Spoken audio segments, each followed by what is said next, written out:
নারীদের সামাজিক, অর্থনৈতিক, রাজনৈতিক, সাংস্কৃতিক সহ সব অর্জন উদযাপনের বৈশ্বিক দিনটি পালন হয়েছে দেশের বিভিন্ন জায়গায়। শোভাযাত্রা, আলোচনা সভা সহ নানা আয়োজন ছিল জেলায় জেলায়। আন্তর্জাতিক নারী দিবস উপলক্ষে চট্টগ্রাম মহানগরীর কাজীর দেউরি থেকে শোভাযাত্রা বের করে বাংলাদেশ নারী শ্রমিক ট্রেড ইউনিয়ন কেন্দ্র চট্টগ্রাম জেলা। বিভিন্ন সড়ক ঘুরে চেগারি পাহাড়ে গিয়ে শেষ হয়। নারীর প্রতি বৈষম্য ও সহিংসতা বন্ধ করে নারীদের কর্মপরিবেশ আরও উন্নত করার তাগিদ দেন বক্তারা।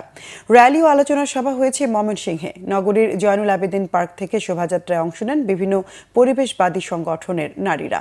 পরে হয় আলোচনা সভা। খাগড়াছড়িতে শোভাযাত্রা করেছে মহিলা দল। টাউন হল প্রাঙ্গণ থেকে জেলা বিএনপির প্রধান উপদেষ্টা জাকিয়া জিনাত বিথির নেতৃত্বে র্যালি বের হয়ে শহরের বিভিন্ন সড়ক ঘুরে আদালত সড়কে গিয়ে শেষ হয়। বর্ণাঢ্য শোভাযাত্রা ও আলোচনা সভার মাধ্যমে আত্মজনিক নারী দিবস পালন হয়েছে মানিকগঞ্জেও। ঝিনাইদহে দিবসটি উপলক্ষে মানববন্ধন ও পথসভা হয়। এছাড়া নাটোর, সাতক্ষীরা ও মুন্সিগঞ্জ সহ দেশের বিভিন্ন জায়গায় দিবসটি পালন হয়েছে।